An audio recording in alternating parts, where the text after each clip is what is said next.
बयखौबो आंनि गोसो गोरबोनिफ्राय दिनै जोंनि बड'लेण्डआव बयनिख्रुइबो गोजामसिन दुरान्ड काप जानो थांगासिनो दङ। आं बेखौनो बुंनो सानो जे जोंनि इयुन जेनेरेशननि थाखाय जोबोद मोजां दिनै बड'लेण्डआव बेबायदि फुटबल बादायलायनायखौ लानानै फैदों। जेसेबांखिनि जोंनि गेलेगिरि बिथांमोन दं बिसोरनि थाखाय जोबोद गोजोनथाव जे गावसिनि जेसेबांखिनि रोंगौखिनि गावसिनि स्किल गावसिनि गेलेनो रोंगौखौ देखायनानै बे दुरान्ड कापनिफ्राय मोजां गेलेनो हायोबा दिनै बे दुरान्ड कापनिफ्राय गुबुन मोनसे क्लाबावहाय सेलेक्शन मोननो हायो। आं दिनै बेखौनो बुंनो सानो जोंनि बड'लेण्डआव बेबायदि फुटबल बादायलायनाया जाबाय थानांगौ।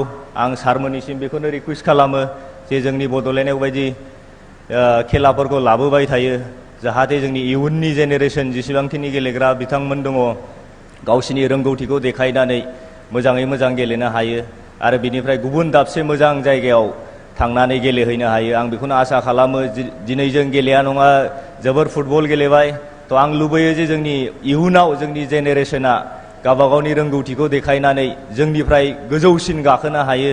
आं बेखौनो दिनै बुङो आरो बेबायदिनो जोंनि बड'लेण्डआव बेबायदिनो फुटबल बादायलायनायखौ लाबोबाय थागोन होननानै आं आसा खालामो। गोजोन्थों।